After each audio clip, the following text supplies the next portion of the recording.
Bismillahirrahmanirrahim. Assalamualaikum warahmatullahi wabarakatuh.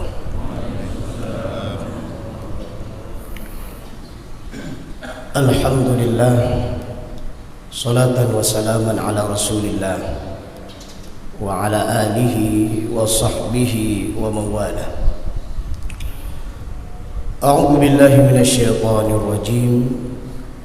Wa qul i'malu fasayarallahu 'amalakum wa rasuluhu wal mu'minun wa saturadduna ila 'alimil ghaibi wasyahadah fayunabbi'ukum bima kuntum ta'malun.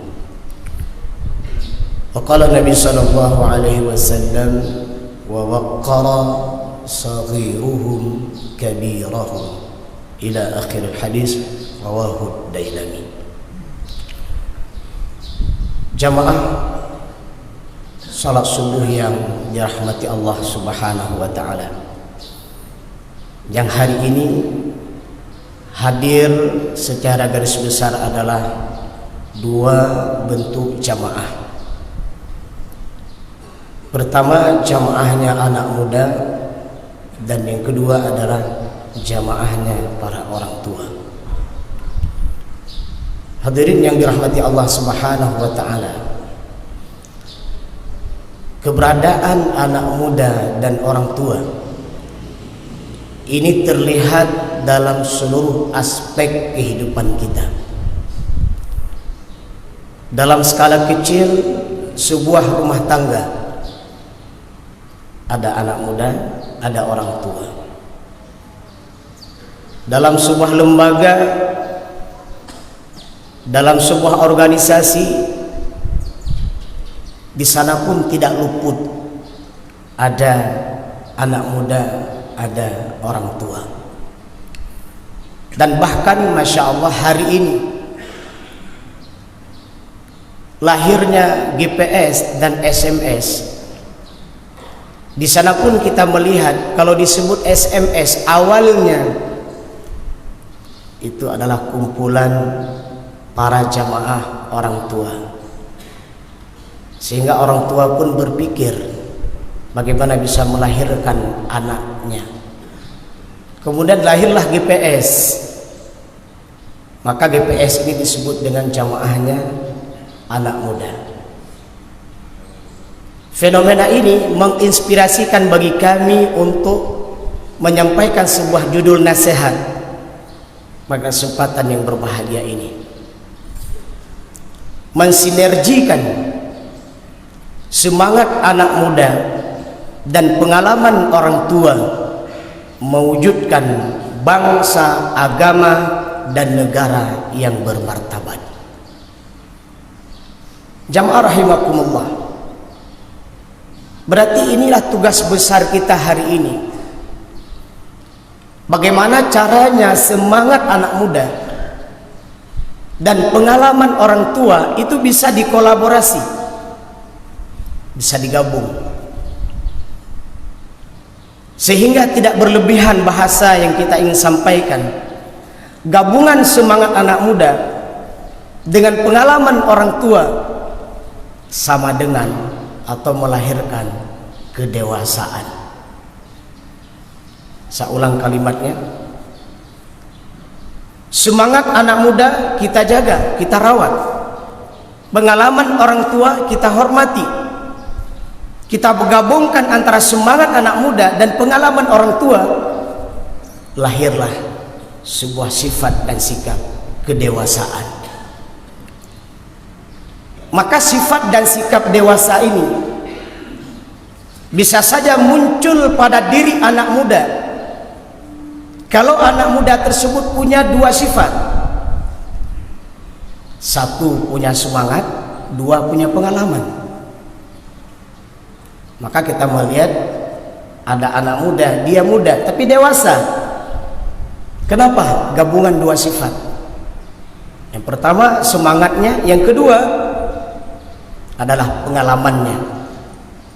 Dan hari ini pun Masya Allah, tidak sedikit kita melihat orang tua yang dewasa Umur boleh tua kata orang, fisik boleh tua, tapi semangat muda. Maka hari ini kita melihat di jamaah GPS ini, walaupun secara simbolnya, walaupun secara mungkin orang melihatnya karena gerakan pemuda subuh, tapi di sini adalah hadirnya para orang tua. Dan saya ingin menyampaikan bahwa hadirnya anak muda di SMS, hadirnya orang tua di GPS, itulah orang-orang yang dewasa. Dan inilah sebenarnya yang kita harapkan. Sebuah bangsa yang hebat, sebuah negara yang hebat, agama yang bermartabat, bila di dalamnya dihuni oleh orang-orang yang dewasa. Jamaah yang dirahmati Allah Subhanahu wa ta'ala, ketika kita berbicara anak muda, maka yang terbayang adalah semangat. Coba lihat Sumpah Pemuda. Ketika ada spanduk Sumpah Pemuda, itu apa kalimatnya? Dengan semangat Sumpah Pemuda, mari kita jaga dan kita rawat Negara Kesatuan Republik Indonesia. Nah, itu semangat. Kalau disebut orang tua, apa yang terlihat? Coba buka surah At-Tahrim. Allah menyebutkan, ya ayyuhalladzina amanu qu anfusakum wa ahlikum nar. Wahai orang-orang yang beriman, peliharalah, jagalah dirimu dan keluargamu. Kita ulang stressing kalimatnya. Jadi ketika disebut pemuda, maka di sana ada semangat. Ketika disebut orang tua, maka di sana ada sifat dan sikap mengayomi. Maka di sana kalau kita buat sebuah surat pengurus, pasti di atas itu pengurusnya itu judulnya adalah penasehat, kemudian pembina, di bawahnya baru pengurus harian, duduk pakat, so tak bak penasehat, so tak bak pengurus. Pasti jamaah yang berhadir musyawarah tersebut melihat siapa yang layak pribadi mengayomi, siapa yang layak pribadi memelihara. Ketika disebutkan dan diletakkan pengurus harian, maka ditengok pun cocok tidak dia di sini. Bagian transportasi tentunya harus energik dan bisa driver, dan seterusnya dan seterusnya. Jamaah rahimakumullah. Maka pada kesempatan ini mari kita sinergikan antara semangat anak muda dan pengalaman orang tua mewujudkan bangsa yang bermartabat, negara yang hebat, dan agama yang kuat. Kita lihat sifat dan sikap pemuda. Pemuda itu adalah semangat. Pemuda itu adalah mereka yang melahirkan ide-ide kreatif, ide-ide inovatif. Masya Allah, Akhina Razi ini salah satu pencetus literasi. Mohon maaf sedikit mengekspos kebaikan. Kita lihat di beberapa sekolah munculnya semangat literasi. Bahkan di beberapa sekolah itu setiap tahunnya mereka membedah buku-buku yang ditulis oleh para guru. Mereka menerbitkan buku-buku yang ditulis oleh siswa. Semangat. Maka dalam sebuah lembaga, pengurusnya itu jangan orang tua semua. Ini mohon maaf kalau ide saya salah, karena nanti ada gambaran lain. Anak muda itu diibaratkan dengan gas. Orang membayangkan gas berarti kan lari. Ketika disebut orang tua, rem. Dan sebaliknya, dalam sebuah organisasi jangan semuanya anak muda, nanti tukang gas semua, tugasnya maju aja. Nggak tahu kalau di depannya ada pohon besar, nah motor tedang biar sampai tepak, nggak tahu dia. Ada got, Mungkin ada ranjau besar, tidak tahu, karena tugas anak muda itu ngegas. Kalau bahasa sekarang. Kalau tugas orang tua apa? Ngerem. Maka dalam sebuah kepengurusan jangan orang tua semua, nanti ngerem terus. Buat program. Setelah selesai program ternyata tidak jalan. Kenapa? Karena idenya orang tua semua. Maka saya bilang tadi, bisa jadi kalau orangnya orang tua, tapi gabungan sifatnya, gabungan sikapnya melahirkan orang dewasa. Atau ada anak muda, ada gabungan sifat orang tua melahirkan sifat dewasa. Maka ketika anak muda ini punya ide-ide kreatif dan inovatif, maka tugas orang tua adalah memberi semangat. Kita dulu di sekolah pernah diajarkan ing madio, ing ngarso sung tulodo, ing madio bangun karso. Ada satu lagi ing, lupa saya. Iya, Masya Allah. Berarti masih teringat pelajaran waktu SD dulu Pak ya, sekitar 40 tahun yang lalu. Masya Allah. Tugas orang tua adalah di saat mereka berada di belakang, itu menjadi pendorong, penyemangat. Maka subhanallah hari ini, karena orang tua yang dewasa hari ini, maka lahirlah imam-imam muda, lahirlah da'i-da'i muda. Ini luar biasa, kita kasih A+. Masya Allah. Maka salat subuh yang baru kita laksanakan, kita sholatnya di Masjid Darussalam, tapi terasanya di Mekah sana. Mohon maaf Ustaz. Iya, karena semangat anak muda. Masya Allah. Jadi sekali lagi, anak muda ini punya semangat, punya ide, maka tugas orang tua adalah mendukung. Tapi sekali lagi, kalau ide tersebut adalah layak dan dapat dilaksanakan. Yang kedua, ketika anak muda punya semangat dan punya ide, maka orang tua di sini tugas selanjutnya apa? Harus punya sifat dan sikap keresahan. Sehingga Allah berfirman di dalam surah An-Nisa, "Wal yakhshal ladzina law taraku min khalfihim dzurriyyatan dhi'afan khafu 'alaihim." Jadi kita para orang tua harus punya sifat dan sikap keresahan. Hari ini saya masih menjadi imam di sini. Pertanyaan selanjutnya adalah, ketika saya sudah tidak ada lagi,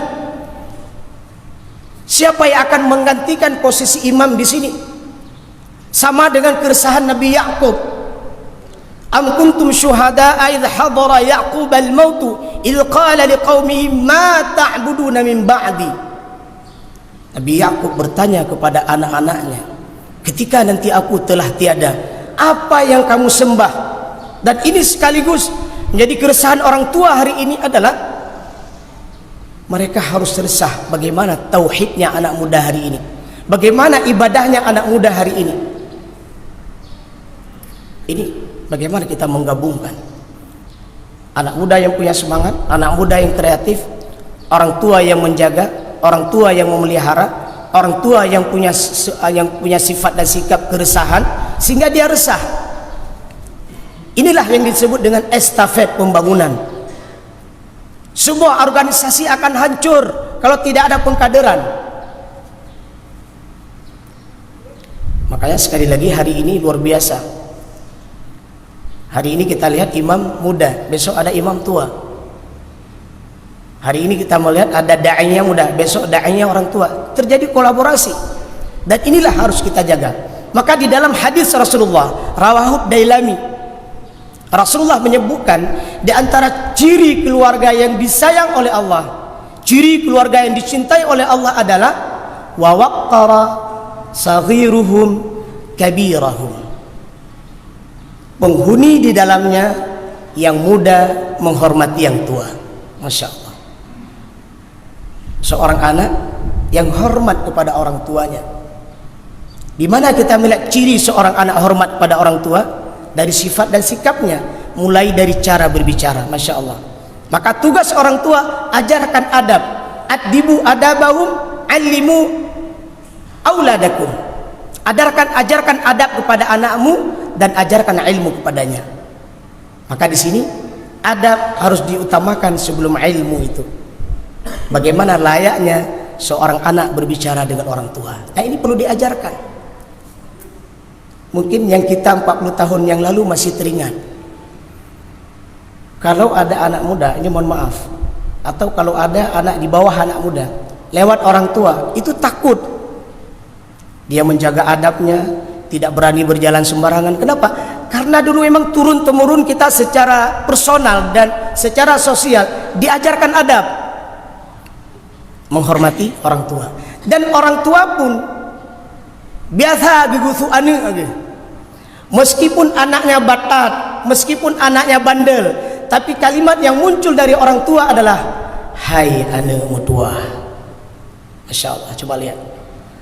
Anak yang menghormati orang tua yang menyayangi anaknya. Maka dalam hadis disebutkan wa waqqara saghiruhum kabirahum, yang muda menghormati yang tua.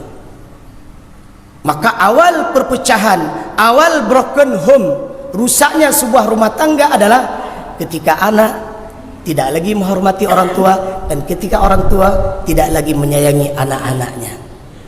Masya Allah. Nanti langsung pulang praktek. Ketika jumpai anak kita, nampakkan kasih sayang kita kepada anak kita, ajarkan adab kepadanya. Insya Allah besok dia akan menghormati kita. Seorang suami yang berbicara lemah lembut dengan istrinya, dengan pasangannya, atau sebaliknya, berarti istri dan suaminya, maka besok istri ketika berbicara dengan kita, dia pun lemah lembut. Ada pemahaman masyarakat yang salah, Bronyo. Surga ibu-ibu, kaki suami. Maka nauraga Bronyo nyokan hino palain na pega. Hati gua rumah tiuro guyuk surga ke rumah. Tumli. Kacau surga apa? Kacau surga. Bukan itu pemahamannya. Kan menan mupumdi. Maksudnya adalah kita lihat sebuah hadis Rasulullah. Tidaklah seorang istri yang meninggal. Ini mohon maaf kalau salah hadisnya, tolong diluruskan. Di saat meninggal istri tersebut, suami ridha kepadanya. Kenapa suami ridha kepadanya? Karena sifat dan sikapnya sehari-hari senantiasa menimbulkan kemesraan. Sifat dan sikapnya berduanya menimbulkan kasih sayang, sehingga seolah-olah timbul sebuah kalimat sehidup dan semati. Walaupun itu mati zero, udep zero, hana mati dua-dua. Secantik apapun istrinya ketika meninggal, enggak ada timan dalam kubur. Itu mungkin babnya lain. Nah, ketika istrinya telah tiada, dia merasakan ada yang hilang. Hilang pendampingnya, hilang orang menasihatinya, hilang orang yang memberikan semangat kepadanya. Begitu juga sebaliknya. Nah, di saat itu ada keridhaan yang mengalir dalam jiwanya, ridha kepada istrinya. Maka Rasulullah menegaskan, istri seperti itu berhak masuk surga Allah. Jadi mohon maaf ibu-ibu, kalau ingin saat meninggal dapat surga, maka usahakan sebelum meninggal, kalau masih punya pasangan, usahakan buat pasangan kita itu ridho sama kita. Caranya terserah, bapak ibu lebih tahu. Kita lebih tahu apa kesukaan dan sesuatu yang diharapkan suami kita. Suami juga lebih tahu apa yang diharapkan oleh istrinya. Nah, ini yang perlu dijaga. Maka hari ini sebenarnya pembinaan catin, calon pengantin itu penting. Tapi pembinaan pasca catin, mohon maaf masuk bab penyuluh sedikit berarti. Pembinaan pasca catin jauh lebih penting. Sebelum catin, ya calon pengantin dibina agar mereka bisa berumah tangga. Nah, pasca mereka berumah tangga perlu dibina. Bagaimana cara membina rumah tangga? Alhamdulillah hari ini banyak pasangan suami istri yang muda dan tua hadir ke masjid. Untuk apa? Ingin dibina. Jadi kita menghimbau di sini, mengajak semua, wahai para pengantin baru, wahai yang sudah pengantin baru, nggak tahu apa namanya setelah itu lagi. Jangan lupakan hari ini di setiap menasah, di setiap musalla, di setiap masjid ada pengajian. Tinggal pilih dengan isya, mantap. Masjid kemana? Silakan pilih. Ada pengajian ba'da subuh, oke, silakan pilih. Bahkan ada pengajian ba'da zuhur, silakan pilih. Kenapa? Salah satu cara merawat sakinah, mawaddah, warahmah dalam rumah tangga adalah mereka dibekali dengan ilmu agama. Dan sekali lagi, yang membuat ikatan cinta kita bersemi dari awal sampai akhir hidup kita adalah bukan fisik, bukan harta, tahta, wanita, dan Toyota, mohon maaf, tapi adalah nilai iman dalam jiwa kita. Seorang suami berapapun banyak pangkat dan jabatannya, berapapun banyak harta yang dia miliki, meskipun banyak perempuan di luar yang dilihat, dia tidak akan terpengaruh. Kenapa? Ada bidadari di surga yang menunggunya di rumah. Seorang istri, apapun godaan yang dia tengok, dia tidak akan terpengaruh. Kenapa? Ada pasangannya. Siapa namanya kalau suaminya? Kalau istri bidadari, kalau suaminya apa namanya? Pangeran di rumahnya. Masya Allah, Masya Allah, ada pangeranku di rumahku. Rasulullah bilang kan begitu. Kalau di jalan kau tengok ada perempuan yang menarik hatimu, apa kata Rasulullah? Kau pulang ke rumahmu, jumpai istrimu. Karena apa yang dimiliki oleh perempuan di luar sama dengan apa yang dimiliki oleh istrimu. Pertanyaan, bagaimana kalau belum punya istri? Kemana mereka pulang? Masya Allah, ini bab pemuda lagi. Rasulullah mengajarkan kita puasa. Apanya yang dipuasa? Matanya, fisiknya puasa. Dan kita ingin sampaikan di sini, pemuda yang saleh, pemudi yang salehah, yang menjaga akidahnya, menjaga agamanya, menjaga imannya, menjaga akhlaknya, tidaklah seorang pemuda yang jomblo, masih bujang, yang menjaga kesolehannya. Insya Allah, Allah akan jumpakan dengan seorang pemudi yang solehah pula. Masya Allah. Maka yang belum nikah nih, yang masih jomblo-jomblo, yang masih bujang, tapi nggak tahu saya, lihat wajahnya sudah menikah semua, kecuali yang belum. Jaga iman, jaga akidah, jaga ibadah, perluas wawasan. Banyak proposal. Apa maksud banyak proposal? Jangan tunggu. Ente suka yang bagaimana? Satu, S1. Dua, orangnya tinggi 160, kulitnya putih. Tiga, terus saja dibuat. Sampaikan proposal kepada saya satu, pada Bang Razi satu, pada Pak Nasir satu, pada pengurus masjid satu. Tunggu aja. Gimana Pak, proposal saya udah dapat belum? Dapat, tapi 80%. Nah, untuk di dunia 80% bungkus, nggak usah nunggu 100%. Kenapa? Usia kalau sudah naik 30 tahun, naik 40 tahun, nanti lain babnya. Kalau masih muda, siapa gua? Naik usia sedikit tadi, siapa lo? Kalau sudah 40 ke atas, siapa saja. Ini mohon maaf, katanya psikologinya begitu. Nah, jadi sekali lagi, bagaimana kita mengkolaborasi semangat anak muda dan pengalaman orang tua, sehingga melahirkan sinergi masyarakat yang dewasa. Semoga ada manfaatnya. Assalamualaikum warahmatullahi wabarakatuh.